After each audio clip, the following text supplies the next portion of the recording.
Glosa ordinária.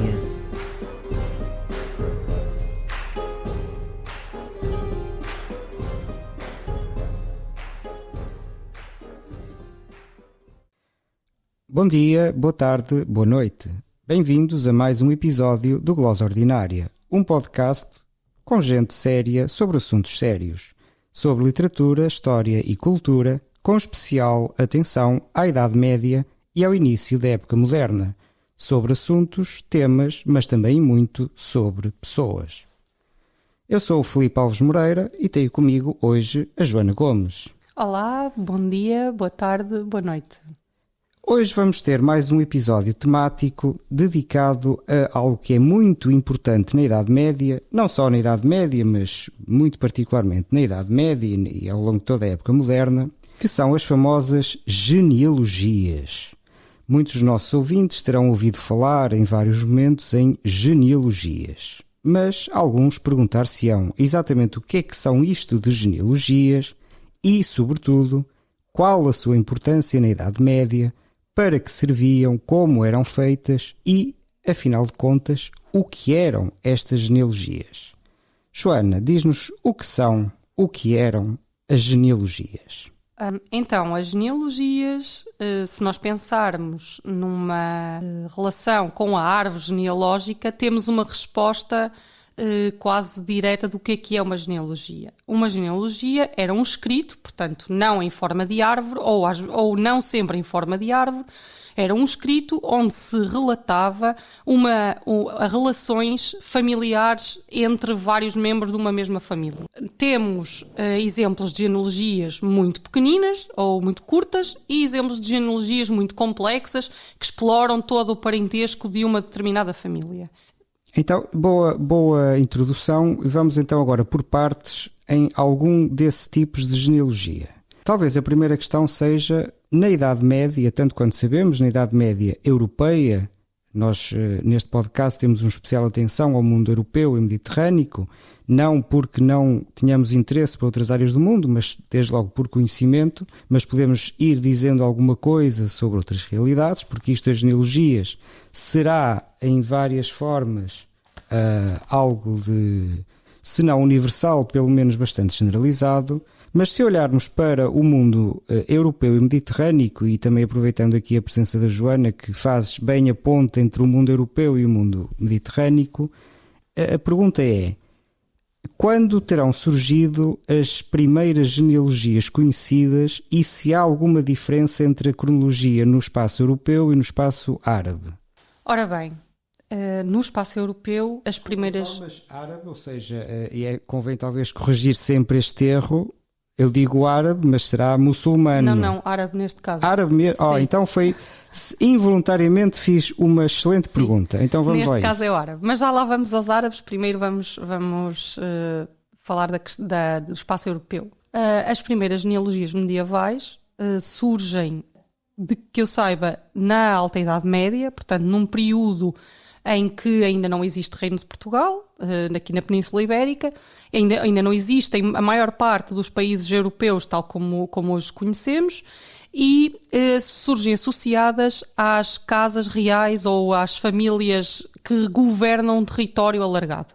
Um dos mais famosos são as genealogias francas, portanto relacionados com o reino que é hoje a França, digamos que corresponde hoje, grosso modo, à França, embora isso seja um assunto bastante complicado e poderá ser motivo de um episódio futuro. Exato, França e parte da atual Alemanha também, pelo menos, não é? Sim. Toda a gente conhece a figura do Carlos Magno. Nós, por questões culturais, associamos essa figura ao espaço francês, mas ele também é um germânico, digamos assim, e então parte da Alemanha foi governada por ele e pelos seus descendentes. Portanto, é nesse ambiente que nós vemos surgir as primeiras genealogias medievais. E escritas em latim, naturalmente. Sim.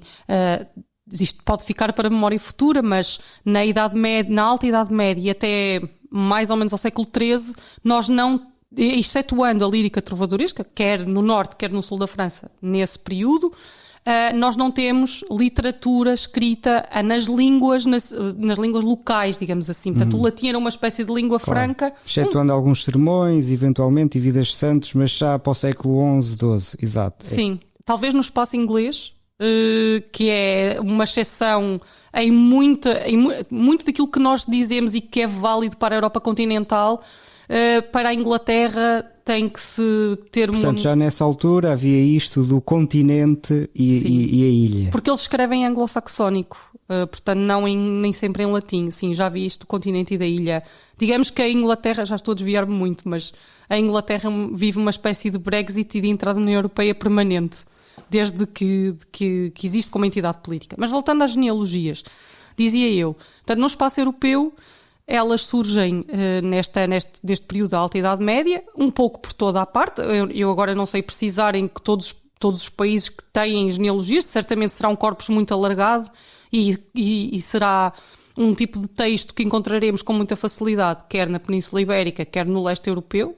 Mas, e vou-me centrar aqui na nossa geografia mais próxima. Exato, aliás, é um ponto de honra deste podcast falar do que sabemos, não é? Sim, não vou tanto quanto é possível. Não vou ser falsária, ou pelo menos não voluntariamente. E então, na Península Ibérica, nós temos notícias de genealogias no século X. Uma das mais famosas coleções de genealogias está compilada num códice muito importante, não só por conter genealogias, mas por conter outro tipo de crónicas muito antigas, portanto, do século X, na zona da Rioja, no Mosteiro de Roda, portanto, no leste da península. Se pensarem um pouco em termos de geografia, faz sentido que a proximidade de Roda e da Marca Hispânica, que era uma zona ocupada pelos francos, que agora corresponde ali ao território de Barcelona e da Catalunha. Portanto, sim, e já agora um apontamento, sendo que os condes de Barcelona eram, digamos, francos de origem. Sim. E pelo menos teoricamente vassalos do rei de França, portanto seria normal que importassem vários hábitos e práticas extra-Pirineus para a Península Ibérica. Claro. Portanto, começa exatamente por aí. E aliás, nesse códice de Roda, do que falávamos, portanto, é um códice num mosteiro, mas a relação dos mosteiros com as dinastias reinantes é sempre muito próxima e, portanto, o facto de serem escritas no mosteiro não invalida que tenham uma relação com os condes de Barcelona, neste caso. Então, o que sucede é que essas genealogias não só falam também dos reis navarros, dos reis de Pamplona e de outros condes, de outras figuras condais, como Palhares, Gasconha e Tolosa, e também dos reis francos. Ora, pela matéria que está incluída nesta genealogia, os ouvintes podem logo perceber que a matéria que interessa é uma geografia muito mais alargada, que não se circunscreve à Península Ibérica, mas justamente faz essa ponte que tu falaste, Filipe, de relação com os reis francos e com outros condados daquela região.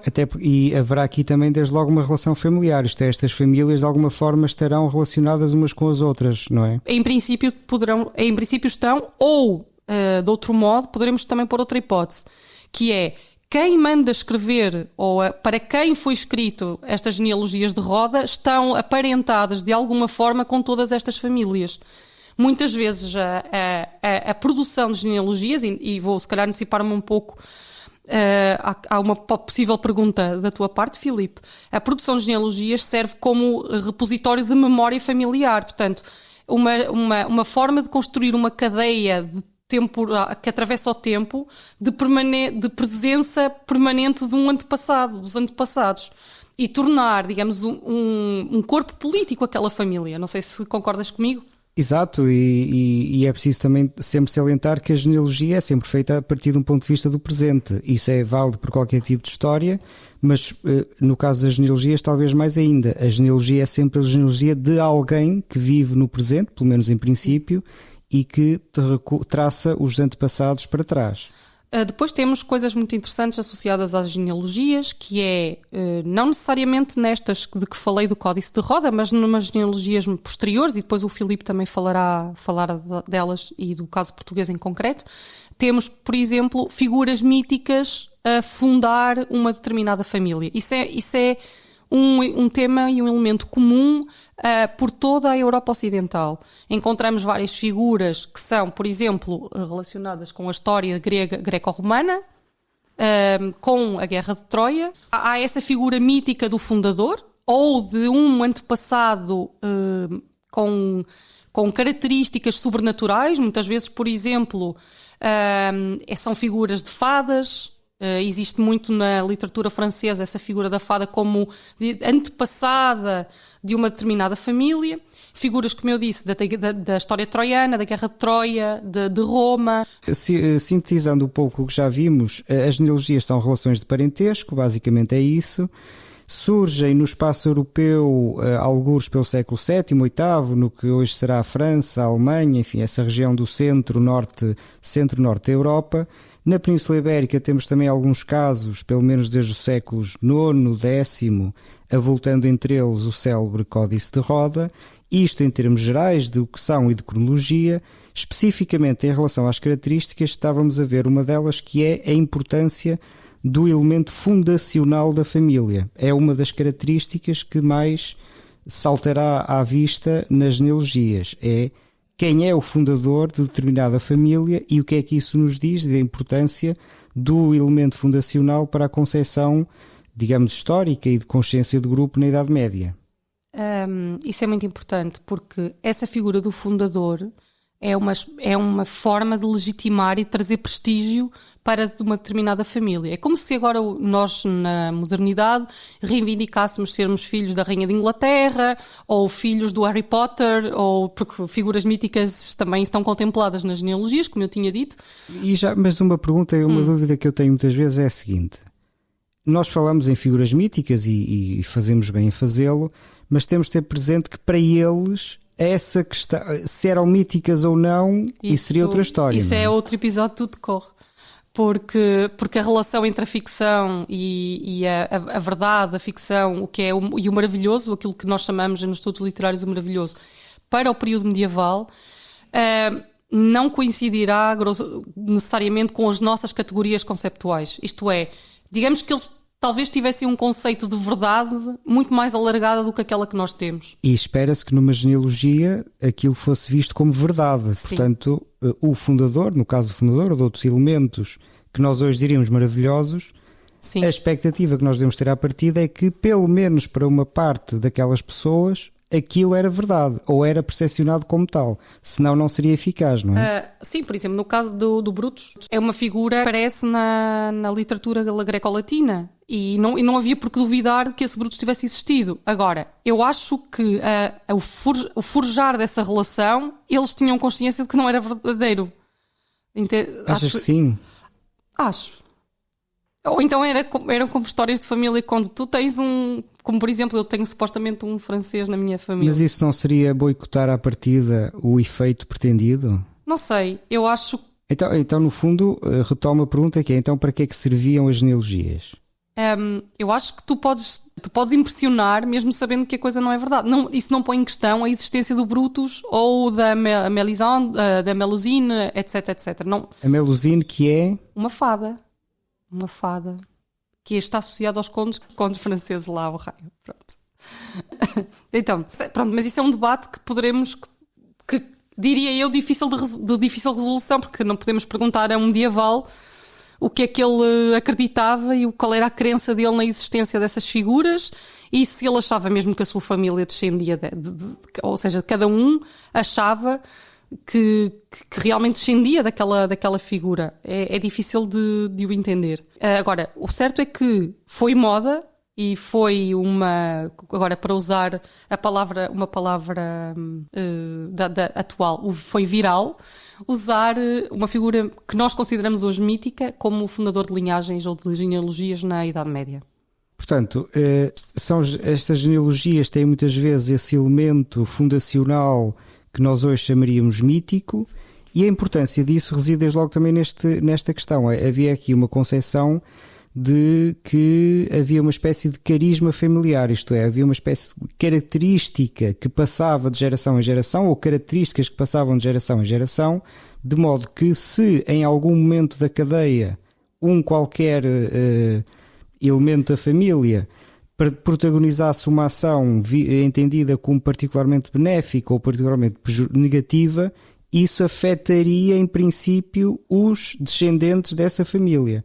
E pensando ao contrário, isto levava a que, quando se escreviam genealogias, muitas vezes o que se dizia, ou quase sempre, ou sempre, dos antepassados era crucial para quem? Exatamente. Para a geração do presente, não é? Ou seja, é um exemplo, talvez, dos mais claros de como o passado é de facto ajustado ao presente, não é? Exatamente. Tudo isso que disseste é verdade, é assim que se passava. Essa questão do carisma familiar é interessante e é importante ver, por exemplo, que algumas genealogias ou algumas famílias têm uma espécie de nome próprio que é característico daquela família. Vou dar o exemplo da família leonesa, em que, por exemplo, aparecem muitos Vermudos, aparecem Afonsos, sobretudo Afonso, acho que é o nome mais importante. E que, por exemplo, nas genealogias navarras encontramos os Sanchos e os Garcias. Portanto, o nome era também ou em algumas épocas era um elemento que identificava, era uma espécie de memória da família, memória do grupo. Sim, e já que falamos agora de nomes, mas de uma maneira muito, muito distinta, eu passaria só a fazer aqui uma à parte sobre as genealogias no mundo árabe. Precisamente... Sim, essa era a segunda questão, que era a segunda grande questão, por comparação com o espaço europeu. Portanto, vimos estas, só para resumir até agora, as características gerais das genealogias no espaço europeu. Elas surgem por volta do século VII e VIII, têm uma forte componente daquilo que nós hoje poderíamos chamar ficção, maravilhoso, ou como se lhe queira chamar. Tinha uma grande importância funcional na medida em que retratavam o carisma de determinada família e com isso justificavam também o lugar dessa família na sociedade no momento em que a genealogia era escrita.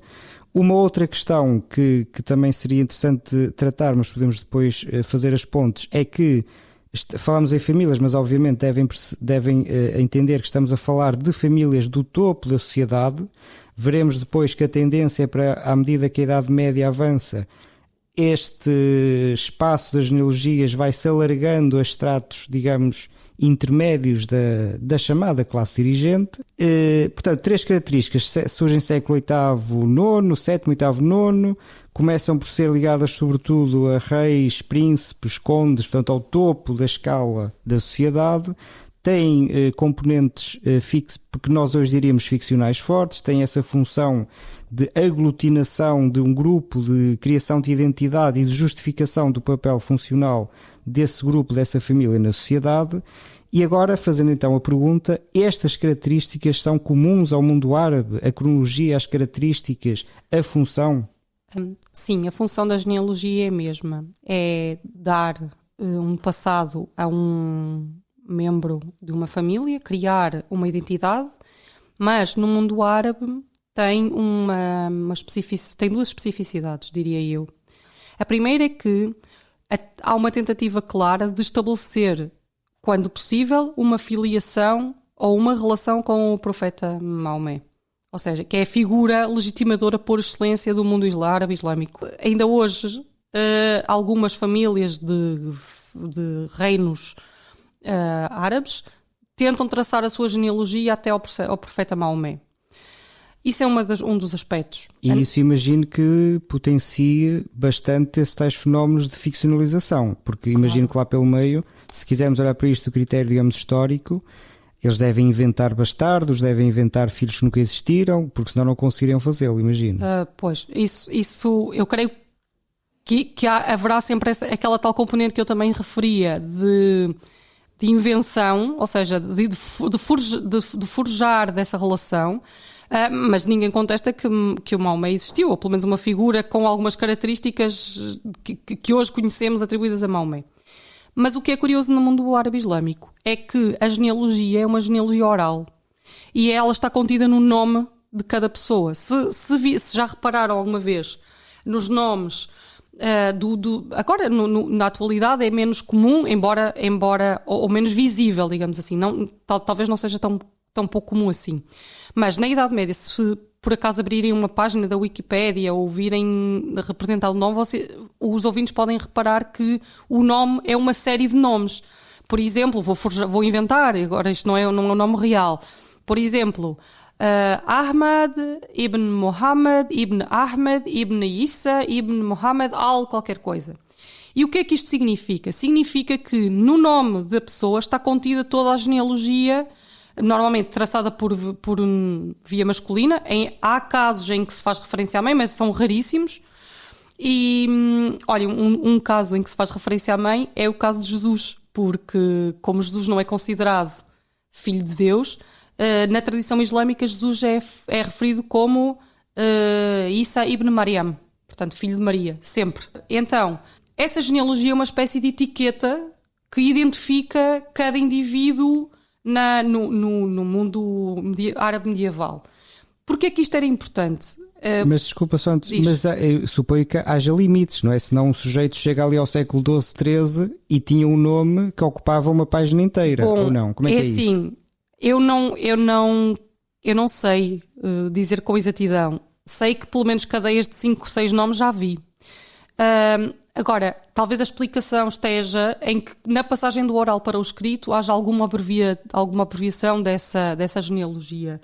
Mas daquilo que me é dado a perceber, o que eu entendi é que a genealogia tinha uma função muito prática na sociedade árabe até pré-islâmica. Portanto, isto antecede a aparição do Islão, que era, imaginem as várias tribos que viviam na Península Arábica, portanto, aquela, digamos, estereótipo que nós temos do árabe que vive de mercar bens e que tem uma série de camelos, e que viaja pelo deserto.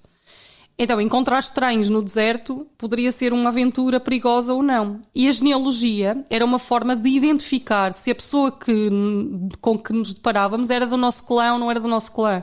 Ou se havia algum parentesco que unia aquela pessoa, porque rapidamente as coisas poderiam degenerar em conflito. Então, recitar o nome, recitando a genealogia, era uma forma de prevenir. Era como dizer, tu afinal és meu primo, não te vou fazer nada. E é muito interessante esse ponto de vista, que, digamos, são quase genealogias portáteis, é que cada pessoa carrega consigo e que usa quando é necessário evocar. Mas focando-nos agora na questão, digamos, textual, existe no mundo árabe o equivalente às genealogias escritas? Muitas. E a partir de quando a cronologia é a mesma, não é? Dependerá talvez também das regiões, imagino. Sim, eu creio que sim. O que eles chamam Ansab, que é o nome dado ao parentesco ou à filiação, à genealogia, digamos assim, é das coisas mais importantes no mundo árabe. Tendo em conta o peso e a importância da genealogia, dificilmente não haveria testemunhos escritos dessa forma literária, desse género historiográfico. E agora também uma curiosidade que é a seguinte: tu referiste aí a importância crucial e, digamos, expectável do Maomé ou Mohammed, não é? Mas a própria genealogia do Mohammed é um assunto ou não?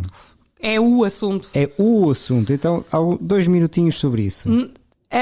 Basicamente, se os ouvintes estão familiarizados, sabem que há 2 grandes confissões muçulmanas na atualidade, que são os sunitas e os xiitas.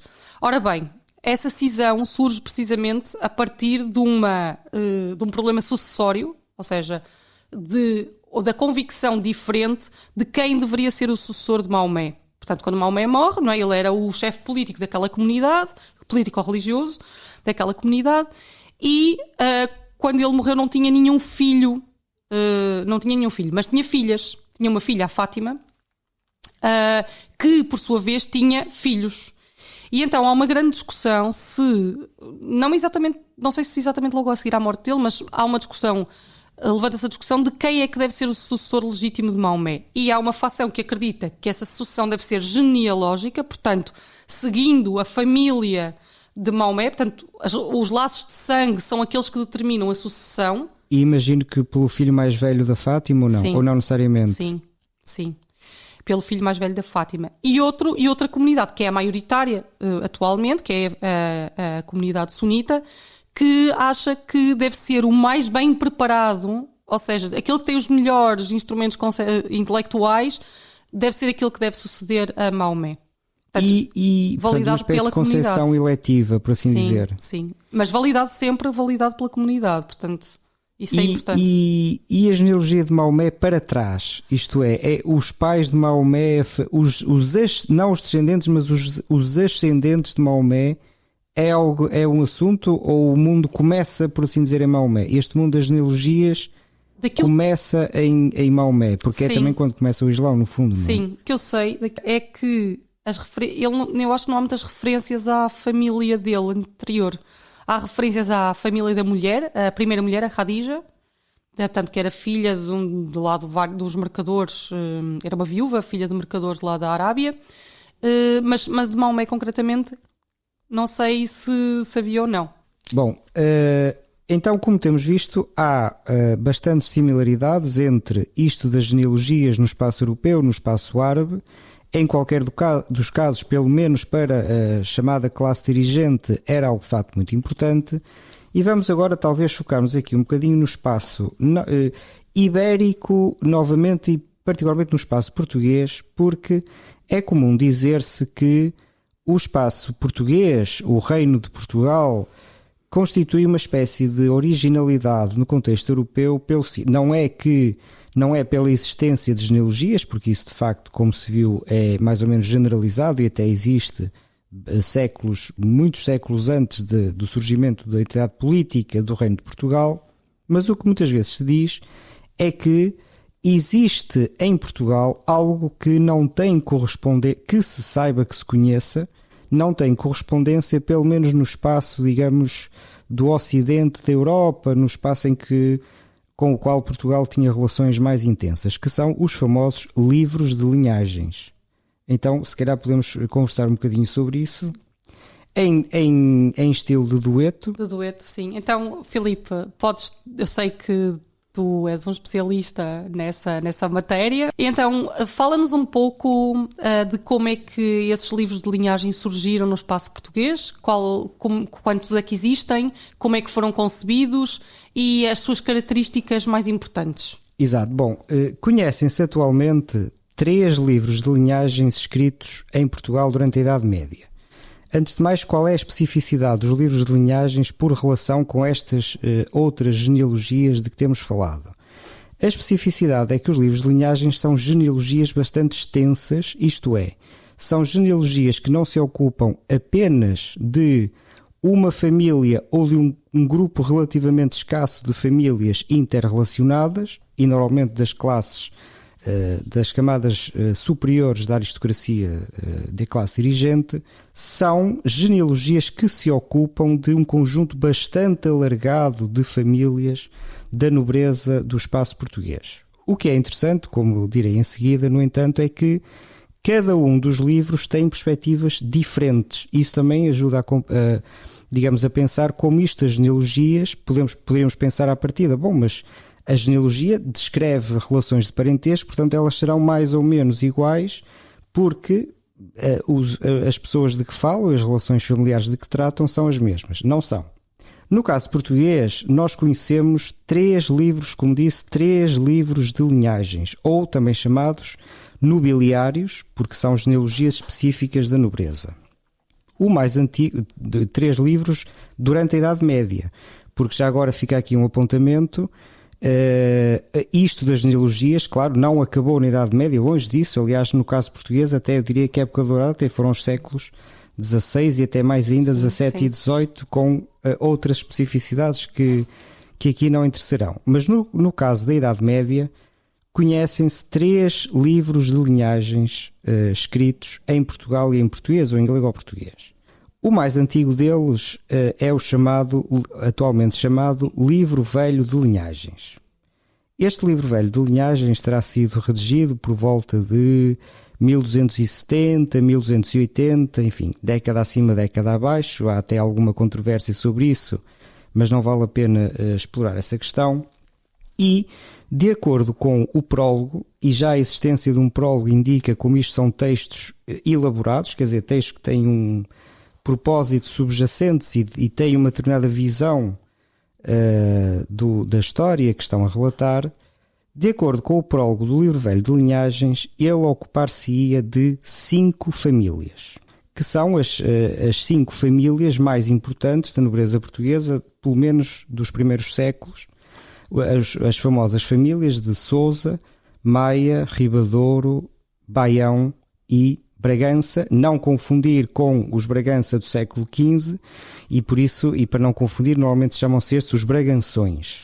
Então, essas 5 famílias são uma espécie de famílias fundadoras ou ligadas à fundação do Reino de Portugal, é Exatamente, isso? é assim que elas se retratam. O que diz, aliás, o prólogo deste tal livro velho de linhagens é que esse livro velho de linhagens fala destas 5 famílias porque estas são as famílias que andaram à guerra a filhar o Reino de Portugal. Portanto, no fundo, o que eles dizem é que a existência de Portugal como entidade autónoma é devida a estas 5 famílias. É claro que depois estas 5 famílias, e o livro vai tratando cada uma delas, vão se ramificando em vários ramos mais ou menos secundários, mas que, de acordo com a objetiva do livro, estariam de alguma forma relacionados esses ramos secundários com esses troncos principais dessas 5 famílias.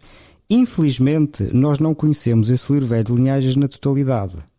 Portanto, ele anuncia que vai falar dessas 5 famílias.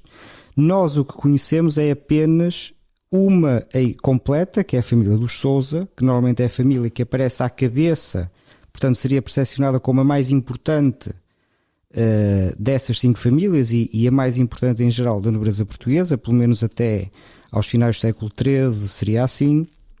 E conhecemos o início da família seguinte, que é a família da Maia, em cuja gênese está a famosa história do rei Ramiro, de que vamos tratar aqui num episódio subsequente. Portanto, este livro velho de linhagens trata a história e as relações genealógicas destas 5 famílias a quem se deve a origem de Portugal. Então, pelo que tu me dizes, o livro velho de linhagens é uma espécie de, digamos, apropriação aristocrática da criação do Reino de Portugal, porque não há nenhuma... Qual é a referência, ou se é que há referências aos reis portugueses nesse livro? Como é que é essa relação? Bom, isso é muito interessante e embora também complexo, como convém que sejam os bons assuntos, não é? De facto, isto é uma coisa interessante nos livros de linhagens. Para quem não estiver muito familiarizado, pode haver um pouco a ideia de que na Idade Média havia sobretudo o protagonismo dos reis, de pessoas ligadas aos reis muito diretamente, os bispos, etc. E essa, de facto, é a perspectiva que nós temos quando vemos muitos dos textos historiográficos mais antigos. Mas quando se olha para os livros de linhagens, temos que fazer uma espécie de reset dessa perspectiva. O que nós temos ali é a história contada a partir de um ponto de vista de poderes locais. Quer dizer, essas tais 5 famílias que, de acordo com o livro velho de linhagens, andaram à guerra a filhar o Reino de Portugal e que são as mais importantes, e eu depois posso falar algo sobre isto, porque há aqui outra coisa interessante que é não só a relação com os reis, mas também a relação com as outras famílias.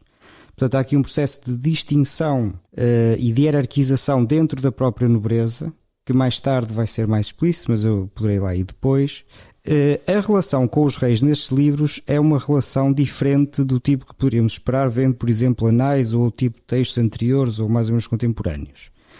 Porque o rei aqui é retratado como um poder entre outros.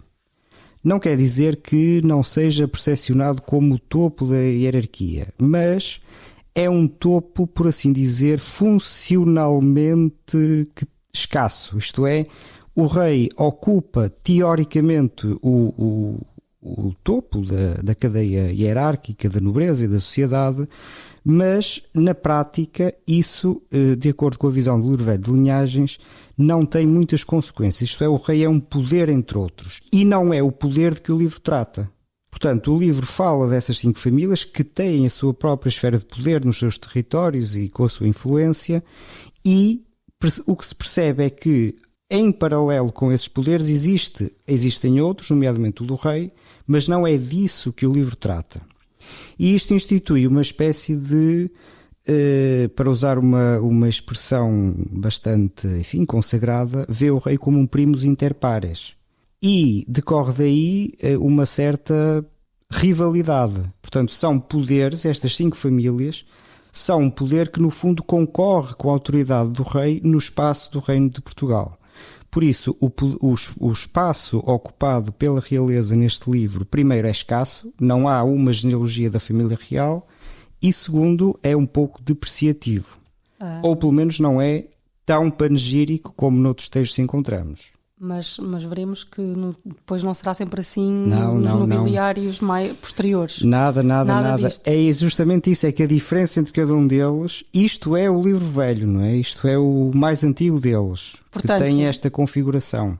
Portanto, então este livro velho, infelizmente não temos acesso a ele na totalidade, portanto ele está truncado, temos apenas a genealogia dos Sousa e um pouco da genealogia dos Maias. Sim, sendo que há uma certa discussão sobre se chegou alguma vez a existir o livro completo no sentido de tratar das 5 linhagens ou não. Eu penso que sim, mas a questão também é discutível. Pronto. Pelo menos em potência havia a ideia ou a intenção de retratar estas 5 famílias, as mais importantes e aquelas que se consideravam ou eram consideradas como as fundadoras do Reino de Portugal. E então tu dizes-me que a seguir ao livro Velho de Linhagens há outro livro também muito importante, feito não muito depois.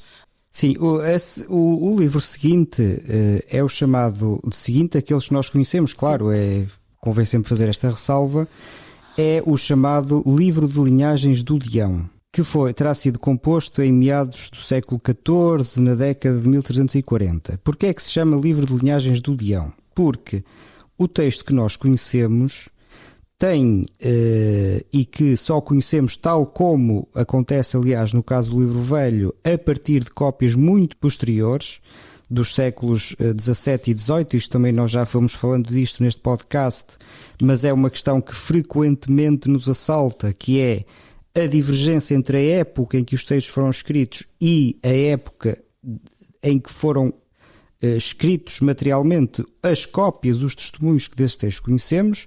No caso dos livros de linhagens, essa diferença é de séculos. Mas este segundo livro de linhagens português medieval conhecido é conhecido como Livro de Linhagens do Leão porque nos manuscritos atualmente existentes, todos os séculos XVII e XVIII, como disse, aparece no final a indicação de que foi copiado para um Deão, que não se sabe exatamente qual fosse.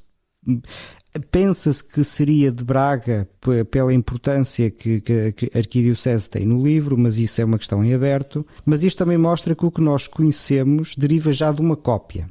E poderá ser que o original fosse diferente dessa cópia que está na origem das que nós conhecemos. Mas é por isso que se chama Livro de Linhagens do Leão. O que é interessante neste Livro de Linhagens do Leão é que ele tem uma perspectiva muito diferente do livro velho.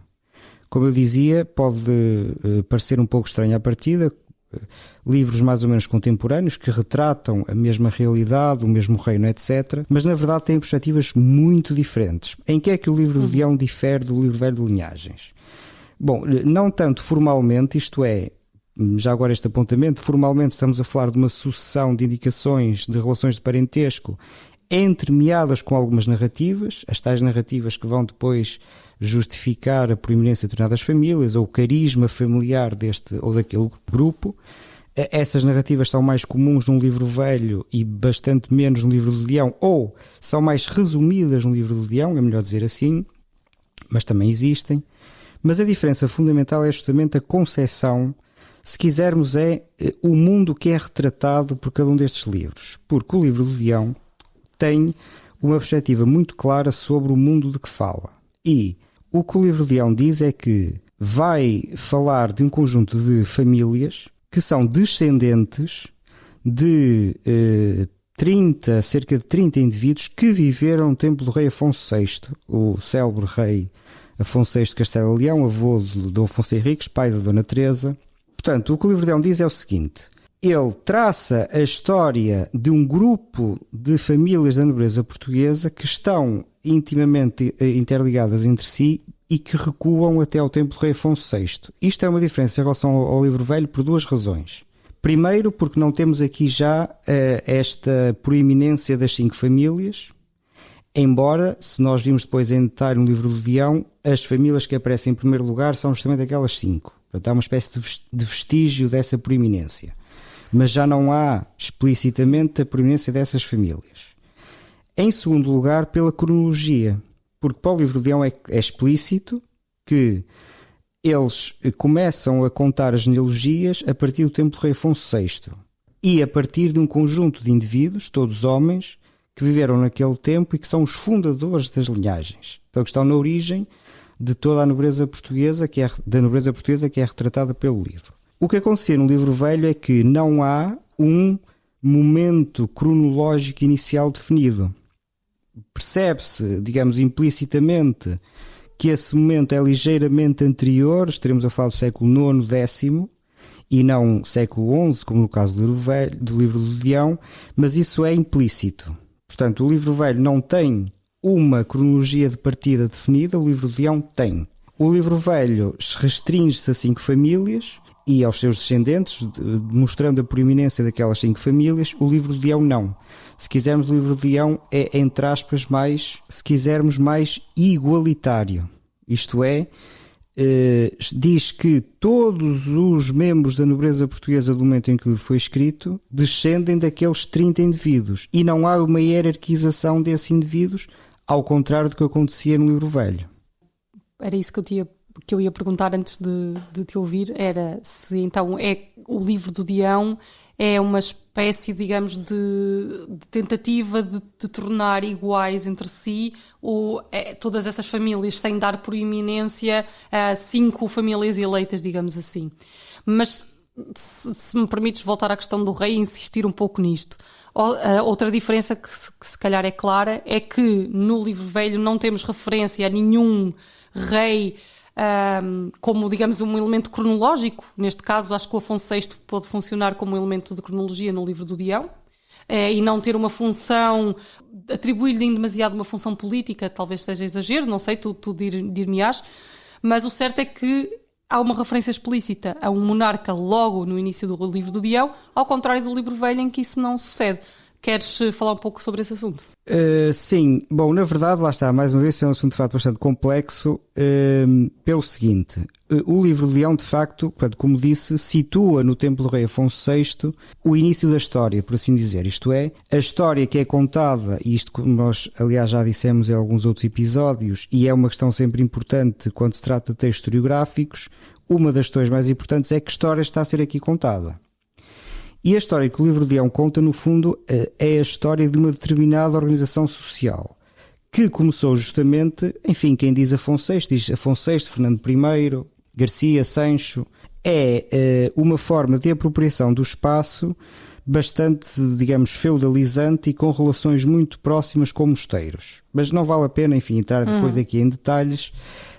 Isto para dizer o seguinte, o Afonso VI de facto tem uma função importante no livro de Leão, mas é uma função não terá tanto a ver diretamente com ele, com a figura dele. Eu diria que é mais um ponto de referência, isto é, naquele momento surgiu uma determinada forma de organização social que é aquela que, de acordo com o livro de Leão, ainda no fundo se viveria ou quereria viver-se. Isso é outro aspecto. E o Afonso VI funciona aí como referência. No caso do livro velho, isso de facto não existe. Agora, há outra diferença interessante que tem a ver com isso, que é a seguinte, ou que em parte tem a ver com isso, que é a seguinte. O livro velho retrata essas 5 famílias mais importantes que estiveram na origem de Portugal como tendo origens externas. Isto é um ponto interessante e que é comum a várias genealogias, mas com este grau de explicitude abrangente talvez não seja assim tão comum. De acordo com o livro velho, de uma forma ou de outra, estas 5 famílias vieram de fora do espaço cristão ibérico, porque num dos casos tem ligações com o mundo árabe, noutros casos vieram de facto de fora da Península Ibérica. Portanto, são famílias que vêm de fora, estabelecem-se no espaço que veio a ser depois o Reino de Portugal, contribuem justamente para a criação, a autonomização e expansão desse reino e com isso justificam a sua proeminência. E neste processo, a figura dos reis de facto não tem uma função particular. É algo que se desenvolve, é o tal poder que está à margem. O processo histórico de que o livro velho dá conta é um processo, se quisermos, puramente endógeno ao grupo aristocrático. Há um conjunto de famílias que vêm de fora, estabelece o seu domínio, expande os seus domínios, com isso cria e expande o reino de Portugal e a figura régia fica, ou as figuras régias ficam à margem deste processo. No caso do livro do Dião não é isso que acontece, isto é, primeiro, a questão das origens não interessam. Aqueles 30 indivíduos que viveram o tempo do rei Afonso VI vêm de onde, vêm de quando, de que zona, não diz, o livro não diz, nem isso interessa. O próprio rei, também, o Afonso VI neste caso, não tem também, digamos, um papel muito relevante, a não ser esse de ponto de referência cronológico. Naquele momento houve uma mudança na organização social que está na origem do mundo que retrata o livro de Dião. Poderá ter uma função mítica também, como uma espécie de, não de fundador de uma família, mas de um fundador de uma ordem que permite a existência dessas famílias, diria. Sim, ou pelo menos monarca reinante no momento em que essa ordem surgiu. Pronto. Se com relação direta com a ação dele ou não, isto é outra história. Ia perguntar-te outra questão, se calhar deixarmos agora o livro do Dião e as 30 famílias... Que também não estão lá todas já agora, porque infelizmente, tal como no caso do livro velho, o livro dele é um pouco mais complexo, porque no caso do livro velho acho que é claro que há ali um corte. No caso do livro do Dião, o livro aparentemente está completo, mas a verdade é que ele não fala dessas 30 famílias. Diz que vai falar, mas depois na verdade não fala de todas. Promessas. E em alguns casos não sabemos se porque não chegou a escrever, se porque a versão que se conhece é diferente, etc. Mas também não tem essas 30. Então, perguntava-te agora pelo terceiro e o mais extenso nobiliário medieval português, como se sabe, feito pelo Conde Dom Pedro, filho de Dom Dinis. E o que é que nos podes dizer sobre o livro de linhagens do Conde Dom Pedro, que é assim que ele é conhecido? O famoso, e os dois em conversa, não é? Porque estamos os dois aí muito metidos com este livro, ou estivemos, ou vamos estando. À maneira portuguesa, o vamos estando tão português. Eles também foram escrevendo os outros livros de linhagem. Este terceiro livro de linhagens medieval português é o mais famoso, é conhecido como livro de linhagens do Conde Dom Pedro, justamente como disseste, porque foi escrito na sua versão original pelo Conde Dom Pedro, o famoso Conde Dom Pedro, filho do rei Dom Dinis. É o mais extenso, divulgado, conhecido, etc., dos livros de linhagens medievais portugueses e ibéricos, porque o panorama que em Castela e no resto da Península Ibérica é bastante diferente. Como vimos, havia esta especificidade e, portanto, a ausência de livros de linhagens extensos com essas características no espaço castelhano também fez com que o livro de linhagens do Conde Dom Pedro, que já lá vou, fala também de famílias castelhanas, tivesse sido muito copiado posteriormente. No fundo era o que havia. É um autêntico best-seller. Absolutamente. E no fundo era o que havia, isto é, não havia outros livros de linhagens castelhanos com estas características. Este livro de linhagens do Conde Dom Pedro, a sua versão original terá sido escrita muito pouco depois do livro do Dião, portanto por volta de 1345, um pouco depois, enfim, por aí, finais dos anos 40, vamos colocar as coisas assim. A relação deste livro com o do Dião, aliás, também em si é uma questão complexa, mas não vale a pena entrar nesses detalhes. O interessante é o seguinte, a organização, as características deste livro de linhagens de Conde Dom Pedro são muito diferentes dos outros dois. Portanto, aquilo que eu dizia, cada um desses 3 livros retrata, de facto, é como se retratasse um mundo diferente. O livro velho é o mundo daquelas 5 famílias que vieram de fora. O livro do Dião é o livro dos descendentes de um conjunto de indivíduos que instituiu uma determinada ordem social no tempo do rei Afonso VI, ordem social que se espera que continue, de proeminência aristocrática a nível de poderes locais, ligações com mosteiros e igrejas, etc. O livro de linhagens do Conde Dom Pedro tem uma perspectiva muito diferente destes dois. O livro de linhagens do Conde Dom Pedro é um livro, para já, que se apresenta como sendo um livro de linhagens de toda a Espanha. Na prática isso não é bem assim, mas pelo menos como desiderato ele apresenta-se como um livro das famílias nobres de toda a Espanha. Isto quer dizer toda a Península Ibérica, porque era assim. Exato. Que era chamada Península Ibérica na Idade Média. Exato, excelente apontamento. De facto, é a Idade Média, 16, 17. Aliás, acho que ainda no século XVIII, o Dom João V ou o Dom José ainda protestaram porque os reis de Espanha não podiam chamar-se reis de Espanha. Sim. Era como se fosse um sujeito qualquer dissesse que era presidente da Europa. Não, porque os portugueses também eram espanhóis, não é? Acho que ainda no século XVIII ainda havia um bocado. Sim, mas na Idade Média, claramente. Portanto, ele apresenta-se como, desde logo, essa diferença, enquanto que os outros dois livros anteriores focavam-se no espaço português, ou em 5 famílias, ou num espaço ou em número de famílias mais alargado, mas no espaço português, mesmo com origens externas, como no caso do livro velho, o do Conde Dom Pedro não, é de toda a Espanha, em teoria. Na prática, na verdade, é um livro de linhagens de Portugal, da Galiza, um pouco de León, um pouco de Castela, quase nada de Navarra, quase nada de Aragão, quase nada da Catalunha. Mas em tese é um livro das linhagens do espaço cristão ibérico, em geral. Outra diferença importante é que é justamente o início, é que recua até Adão. Portanto, rigorosamente até aos primórdios da humanidade, entronca a nobreza ibérica por várias formas, uns de forma direta, outros de forma menos direta, entronca-os nesses vetustos antepassados, portanto tem uma espécie de mistura. Há qualquer coisa ali de crónica universal no início. Eu estava a pensar justamente isso, é como se fosse uma genealogia universal, porque imita, digamos, essa forma, embora em termos formais seja muito diferente de uma crónica, imita essa forma da crónica universal, portanto, desde a criação até ao presente.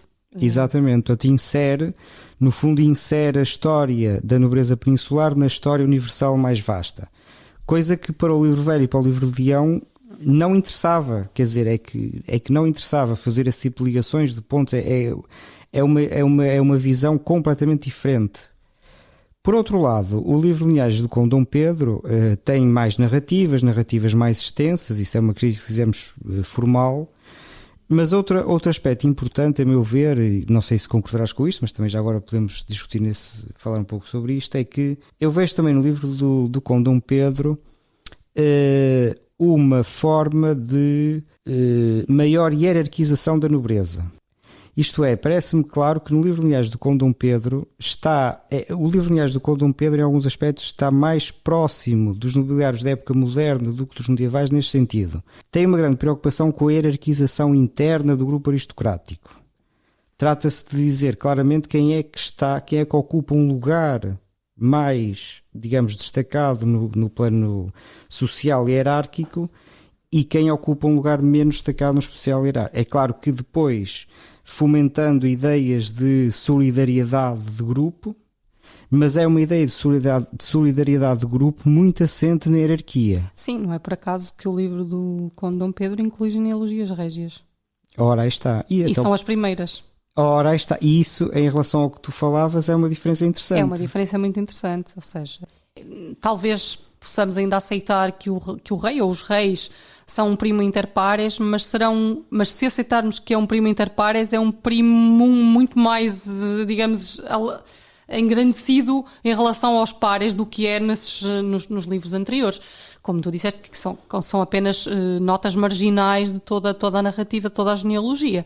Portanto, nesse sentido, eu acho que ali marca-se uma mudança para outra mentalidade, outro projeto político, outra época, em que o rei ou os reis ganham um destaque e por arrasto todas as famílias que estão mais próximas dessas dinastias régias também. Portanto, esse desiderato da igualdade, entre muitas aspas, que claro, víamos expresso no livro de Dião, no livro do Conde Dom Pedro é posto completamente de lado. Exato, e entre aspas e até aspas, mas aspas talvez não tão fortes, porque de facto a ideia de que descendem de 30 Sim. indivíduos que vieram na mesma época, Sim. que no fundo tinham o mesmo estatuto social, aponta de facto um pouco para aí. Não, concordo absolutamente, e tem a ver com aquilo que eu estava a dizer. De facto, o livro, aliás, do Conde Dom Pedro é muito mais hierarquizador. Quer dizer, o livro velho já era, mas as 5 e as restantes, o do Conde Dom Pedro é mais apura, digamos, estas diferenças. E agora, há aqui uma questão também que ainda não foi dita, mas também importa dizer, que pode introduzir algum fator, digamos, de complexidade, de incerteza, é que o livro, aliás, do Conde Dom Pedro foi refundido. Pois, as famosas refundições. Hoje em dia, o que é que nos resta do livro do Conde Dom Pedro? Portanto, se puderes falar um pouco do que podemos saber do original, digamos assim, do Conde Dom Pedro e aquilo que sabemos das várias refundições a que esse livro foi sujeito. Se puderes falar um pouco disso. Exato. Bom, da versão original do livro de linhagens do Conde Dom Pedro não existe nenhuma cópia. Portanto, nós não podemos saber em rigor como era o livro de linhagens que foi escrito pelo Conde Dom Pedro. Ou havia um pouco a ideia de que esse livro de linhagens era o do Leão, porque há várias relações próximas entre eles, mas acho que essa ideia foi abandonada já há muito tempo e de facto não faz sentido, até porque temos estado a dizer, é que são de facto dois projetos completamente diferentes, não faz qualquer espécie de sentido essa associação.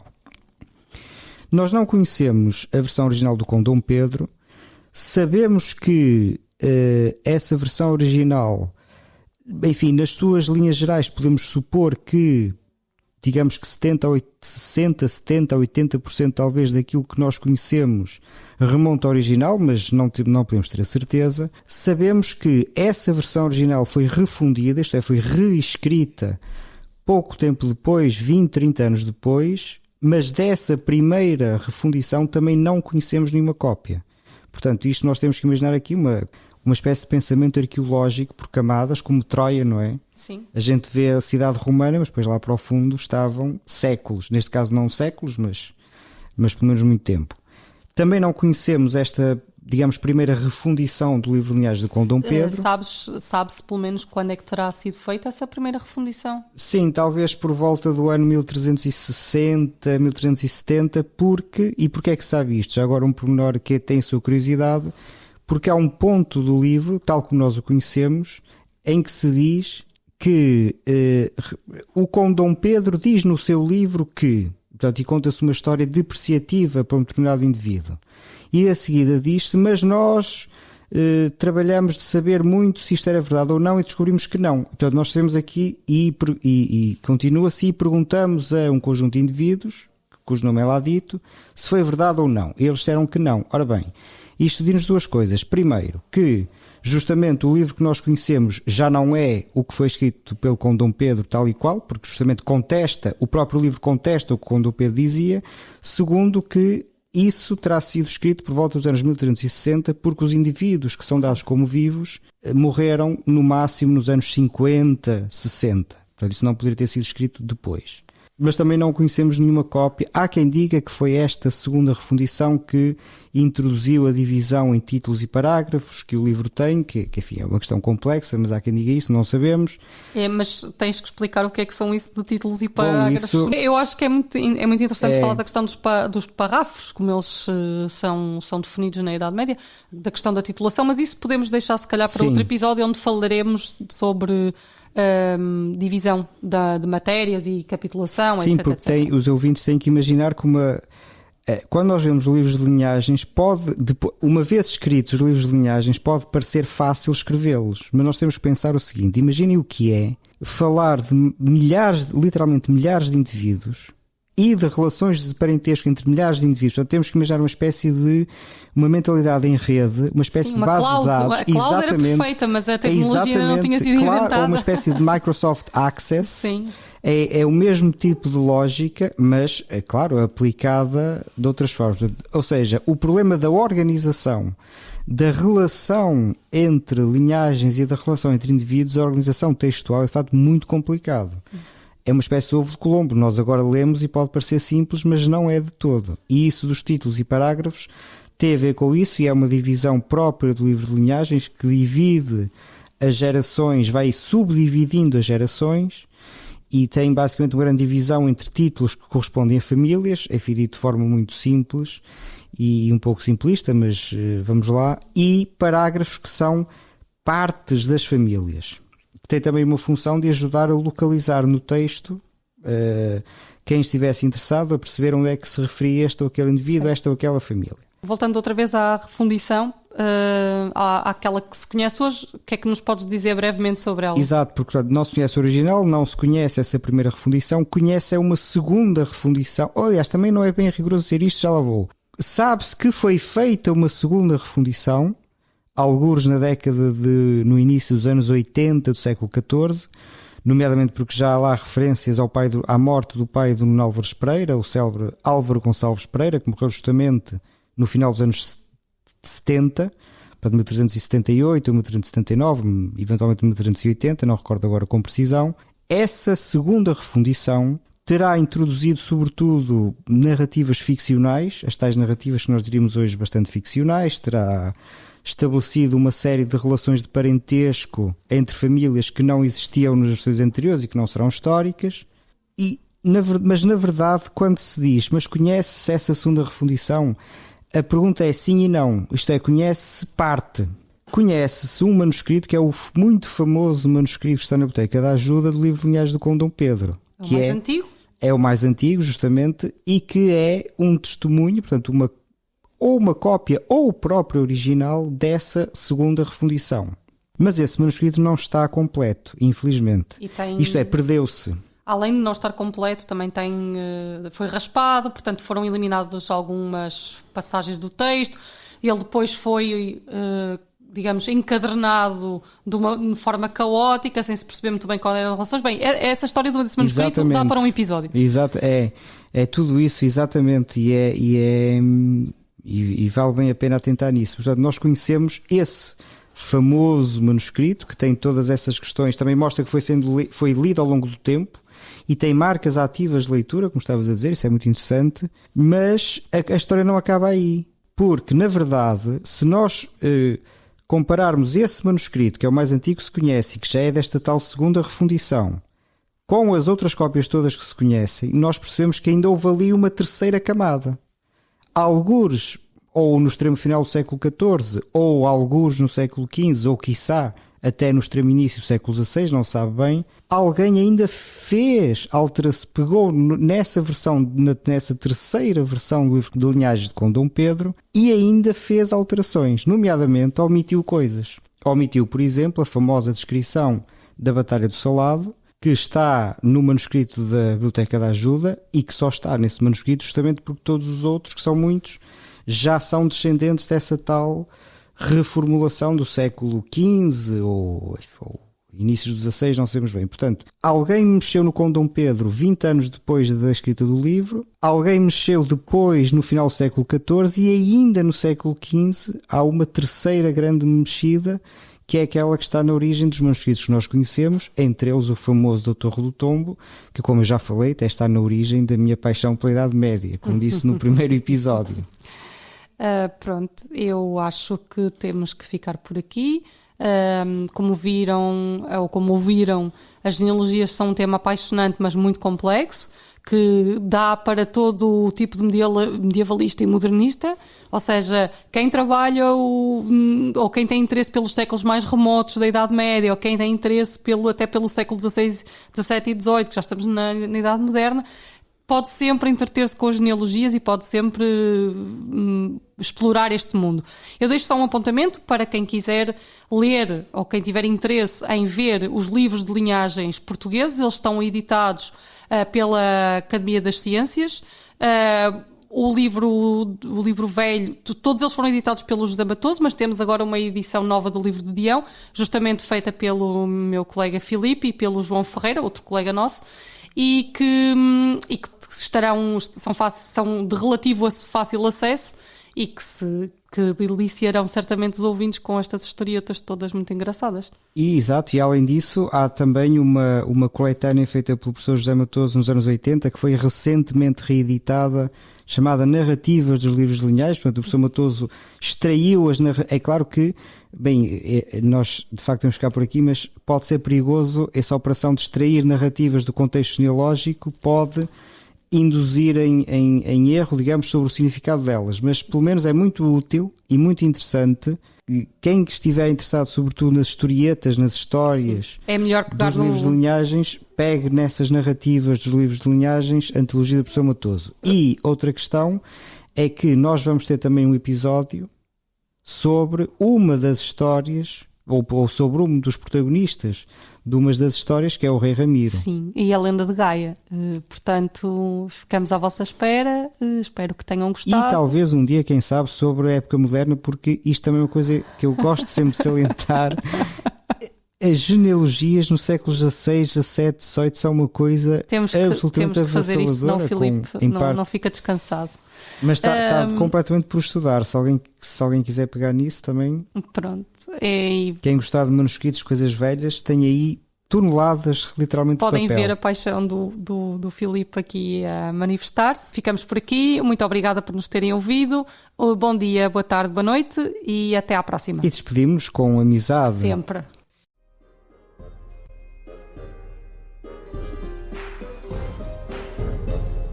Glosa ordinária.